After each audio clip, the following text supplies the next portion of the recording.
Hello future IAS officers, doctors, engineers और जो कुछ भी आप बनना चाहते हैं वो आप अपने नाम के साथ लगा लिएगा। अगर मैं एक एक का नाम लेने लगी हर प्रोफेशन का तो बहुत देर हो जाएगी। तो स्टूडेंट्स, आज फिर मैं आपके साथ हूँ। क्या पढ़ने जा रहे हैं आज हम स्टार्ट करने वाले हैं आपकी क्लास 7 की जो एनसीईआरटी है हिंदी की, वसंत, उसका चैप्टर फर्स्ट, और वो चैप्टर का नाम है हिमालय की बेटियाँ। तो अब आप सोच रहे होंगे कि मैडम ये आप क्या बोल रही हैं, हिमालय की बेटियां कौन हैं।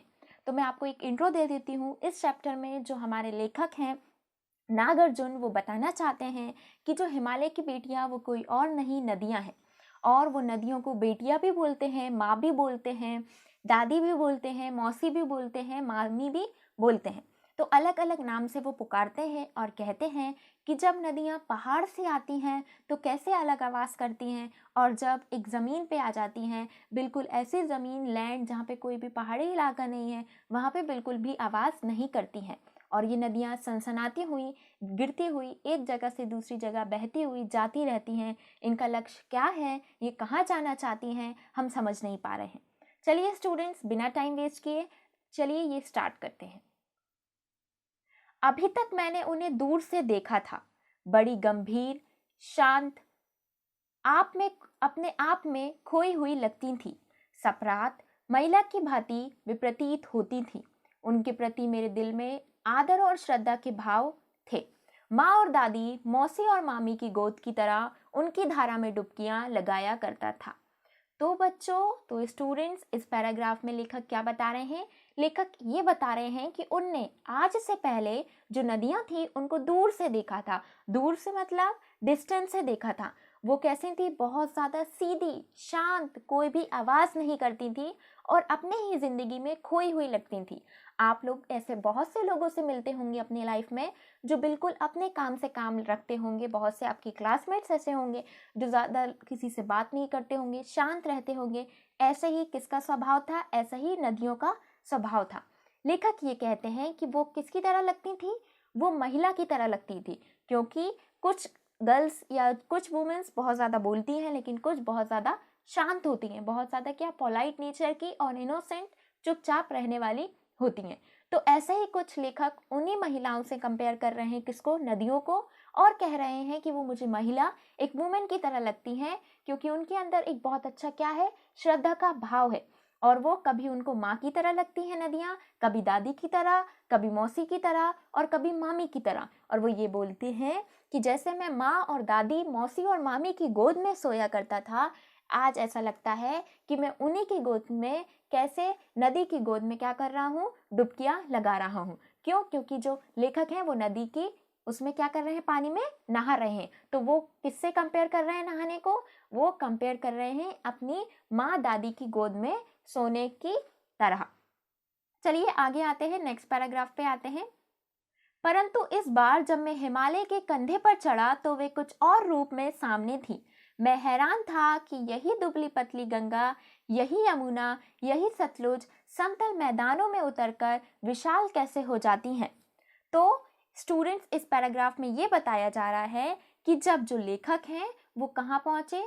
जब लेखक हिमालय की चोटी पे पहुँचे। मान लीजिए यहाँ लेखक पहुँचे और यहाँ से जब उन्होंने नदियों को देखा तो नदी बहुत ही कैसे लग रही थी? दुबली पतली लग रही थी। और वो ये सोचने लगे कि यही नदियाँ जो पहाड़ों से इतनी दुबली पतली ऐसे छोटी छोटी जगहों से निकल के जाती हैं, वही मैदानों में जाकर इतनी फैल क्यों जाती हैं और इतनी क्या हो जाती हैं? हाँ, अपने आप को फैला क्यों लेती हैं। चलिए और क्या कहते हैं लेखक देख लेते हैं। क्योंकि वो हैरान थे कि ये जो दुबली पतली गंगा है, वो 2-3 नदियों के नाम लेते हैं, जैसे कि गंगा हो गया, यमुना हो गई, सतलुज हो गई। तो वो इन सारी चीज़ों का नाम लेते हुए बोलते हैं कि मैं बहुत ज़्यादा क्या था? मैं बहुत ज़्यादा हैरान था कि यही गंगा, यही यमुना, यही सतलुज क्या करने लगी? इतनी विशाल हो जाती हैं। कहाँ पहुँचकर? हाँ, वो मैदान पे पहुँचकर। और वही गंगा, वही यमुना, वही सरस्वती यहाँ ऊपर पहाड़ों से बहुत ही दुबली पतली लगती है। ये देखिए, ये फोटो है। ये मैदान में आते आते उनका क्या हो रहा है? एक तरीके से उनका सरफेस इंक्रीज हो रहा है। वो अपने पानी को क्या कर रही हैं? एक्सपेंड कर रही हैं, बढ़ा रही हैं। चलिए आगे आते हैं। खिलखिलाकर लगातार हंसते जाना, इनकी ये भंगी, इनका ये उल्लास कहाँ गायब हो जाता है मैदान में जाकर। किसी लड़की को जब मैं देखता हूँ, किसी काली पर जब मेरा ध्यान अटक जाता है, जब भी इतना कौतूहल और विस्मय नहीं होता जितना कि इन बेटियों की बाल बीला देखकर। तो स्टूडेंट्स, इस पैराग्राफ में लेखक कहना चाहते हैं कि जब ये पहाड़ों से होती हुई आती हैं तो कैसे ये उछल कूदती हुई अपने पानी को नीचे गिराती हैं, लगातार हंसती रहती हैं और उल्लास के साथ।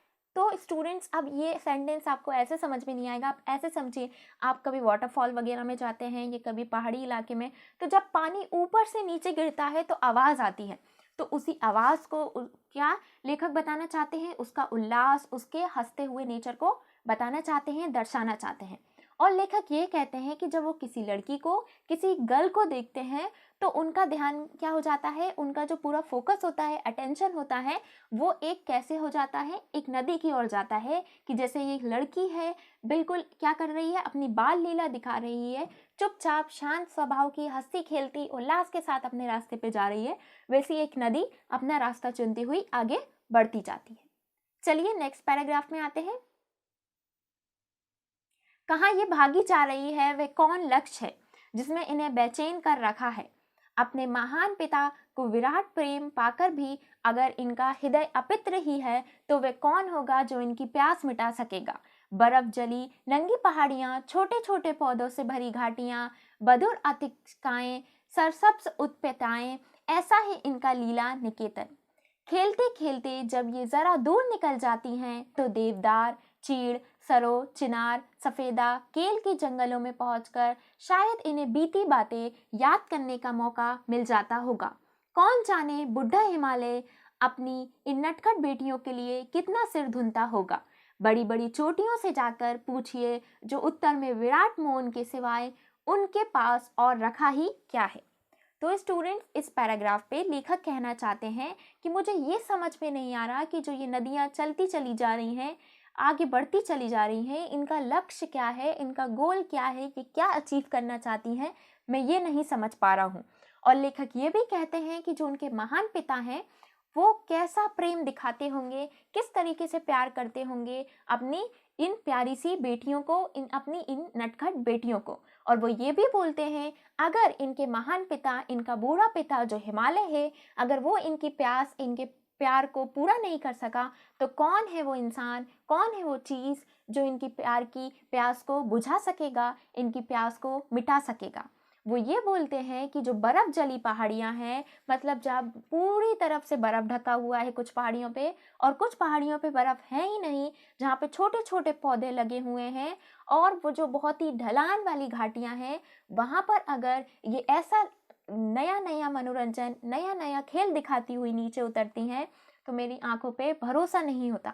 और वो ये भी बोलते हैं कि जब वो कहीं दूर पहुंच जाती होंगी, जैसे कि चिनार, केल के जंगलों में, तो ये जाकर सोचती होंगी कि इनने क्या किया है और ये कहाँ से आई हैं और किधर जाना चाहती हैं। और लेखक ये भी बोलते हैं कि जो बुढ़ा हिमालय है, मतलब जो हिमालय नदियों के पिता किसे बता रहे हैं, वो हिमालय को। तो जो बूढ़ा हिमालय है वो अपनी इन नटखट बेटियों को क्या करता होगा, कैसे रखता होगा, उनकी सारी ख्वाहिशों को पूरा करता होगा नहीं, या उनकी विशेष को ऐसे अधूरा छोड़ देता होगा। तो ऐसी सारे ख्यालात, ऐसी सारी बातें किसके मन में आ रही हैं, लेखक नागार्जुन के मन में आ रही हैं। और वो ये भी बोलते हैं कि जो बड़ी बड़ी चोटियाँ हैं उनसे पूछिए कि कैसे वो इन पहाड़, ये जो चोटियाँ हैं इनके बीच से नदियाँ जाती हैं और करतब दिखाती हुई आगे बढ़ जाती हैं। चलिए आगे आते हैं। सिंधु और ब्रह्मपुत्र ये दो ऐसे नाम हैं जिनके सुनते ही रावी, सतलुज, ब्यास, चनाब, झेलम, काबुल, कूबा, कपीशा, गंगा, यमुना, सरयू, गड़क, कौसी आदि हिमालय की छोटी बड़ी सभी बेटियां आंखों के सामने नाचने लगती हैं। वास्तव में सिंधु और ब्रह्मपुत्र स्वयं कुछ नहीं है। दयालु हिमालय के पिघले हुए दिल की एक एक बूंद ना जाने कब से इकट्ठा हो होकर इन दो महानदों के रूप में समुद्र की ओर प्रवाहित होती रही हैं। कितना सौभाग्यशाली है वह समुद्र जिसे पर्वतराज हिमालय की इन दो बेटियों का हाथ पकड़ने का श्रेय मिला। तो यहाँ पे क्या बताया जा रहा है, यहाँ पे दो नदियों के बारे में पहले इंट्रो देते हुए और नदियों के बारे में एक्सप्लेन किया जा रहा है। देखिए स्टूडेंट्स, सिंधु और ब्रह्मपुत्र के बारे में बताते हुए क्या कहते हैं लेखक ये कहते हैं कि सिंधु और ब्रह्मपुत्र ये दो ऐसे नाम हैं जिनके सुनते ही आपके दिमाग में और हिमालय की बेटियों का, छोटी और बड़ी जितनी भी नदियां हैं, बेटियां हैं, उनका नाम आ जाता है। अब आप समझ ही रहे होंगे मैं बेटियां किसको कह रही हूँ, नदियों को। तो और हिमालय की दूसरी बेटियां या नदियां कौन कौन सी हैं? रवि है, सतलुज है, ब्यास है, चनाब है, झेलम है। तो आप 1 से 2 या 2 से 3 नाम याद रखिएगा। तो यहाँ पे लेखक ये कहना चाहते हैं कि जो सिंधु और ब्रह्मपुत्र हैं वो कुछ नहीं है, क्योंकि ये जो दयालु हिमालय है, ये जो अच्छा और दया करने वाला हिमालय है, इसके बहुत से छोटे से दिल, पिघले हुए दिल की एक एक बूंद से बनती है। क्योंकि जो एक एक बूंद जब इकट्ठा होती है तो वो क्या कर देती है? हाँ, सिंधु और ब्रह्मपुत्र को बना देती है। और वही सिंधु और ब्रह्मपुत्र जाके महानदी बनकर समुद्र की ओर चली जाती हैं, समुद्र में जाके मिल जाती हैं। और इस तरीके से वो इस बात को बताते हुए स्टूडेंट्स ये भी कहना चाहते हैं कि जो समुद्र है, जो ओशियन है, वो बहुत ज़्यादा क्या है?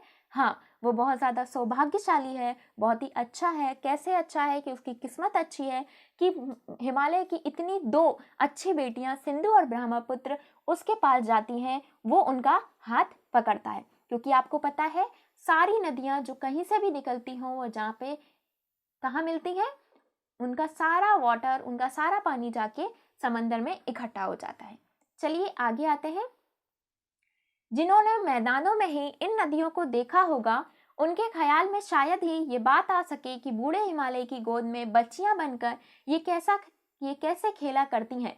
माँ बाप की गोद में नंग धड़क होकर खेलने वाली इन बालिकाओं का रूप पहाड़ी आदमियों के लिए आकर्षक भले ना हो, लेकिन मुझे तो ऐसा लुभावना प्रतीत हुआ है वे रूप कि हिमालय को ससुर और समुद्र को उसका दामाद कहने का भी मन कर रहा है, और कहने में कुछ भी झिझक नहीं होती। तो स्टूडेंट्स, इस पैराग्राफ में लेखक ये कहते हैं कि जिन लोगों ने भी इनको मैदानों में देखा होगा, मतलब लैंड पे देखा होगा, माउंटेन या प्लेट्यू सरफेस पे नहीं देखा होगा, तो क्या है, उनको ये समझ में ही नहीं आता होगा कि ये नदियाँ कैसी हैं।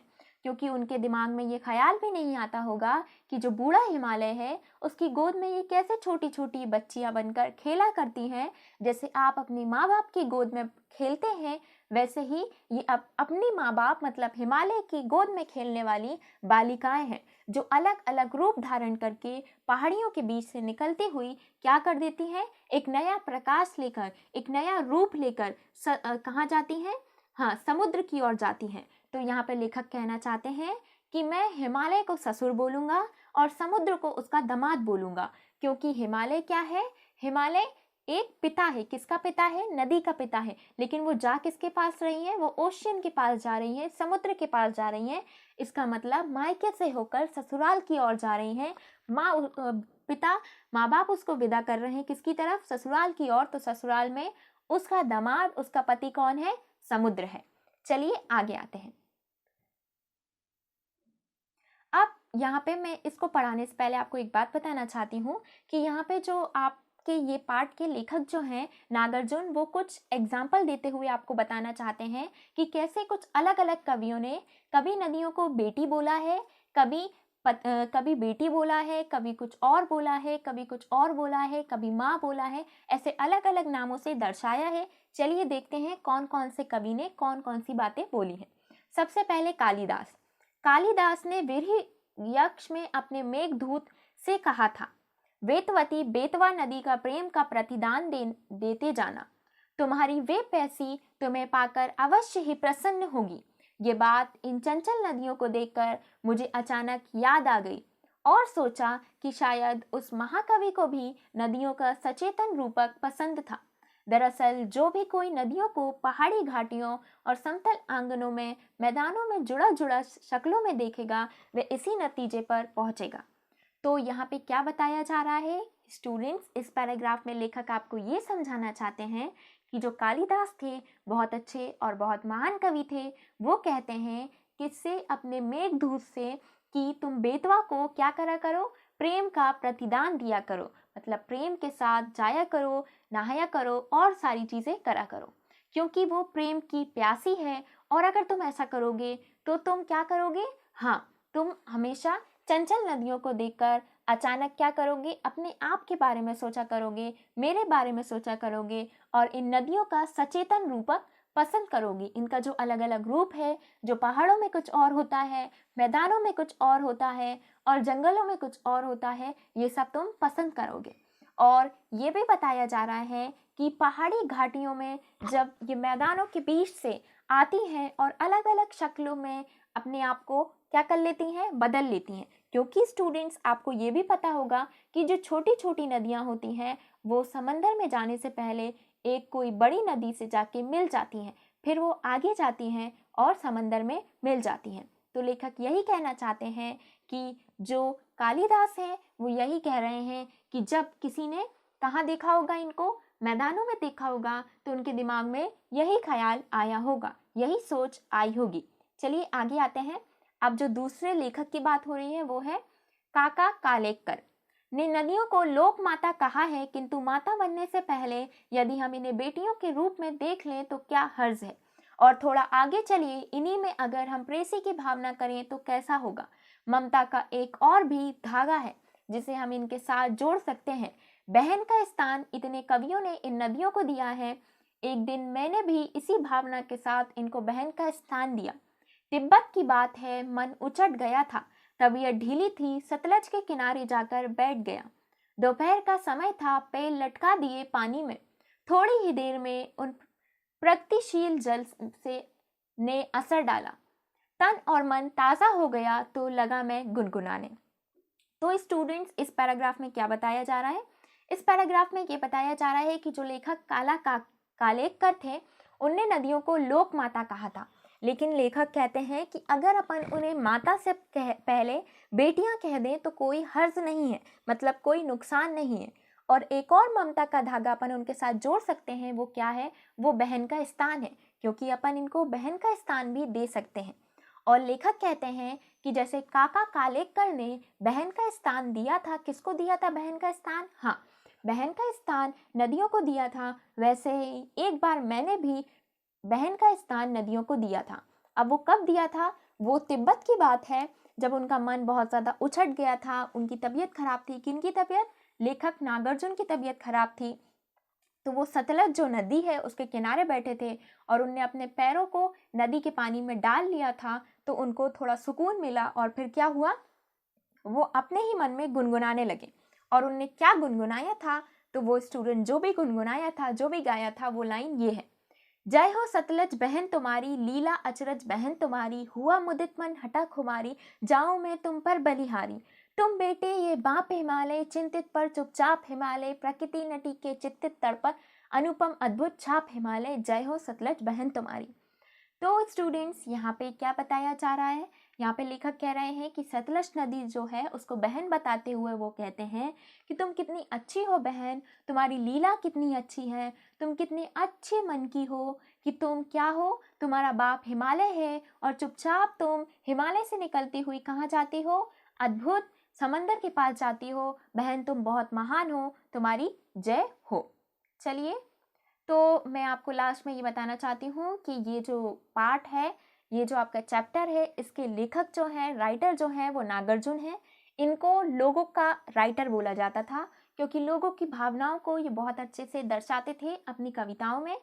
तो स्टूडेंट्स, ये जो आपका चैप्टर है, पार्ट है, वो यहीं एंड होता है। तब तक के लिए bye, take care. Next video में मिलेंगे अब हम।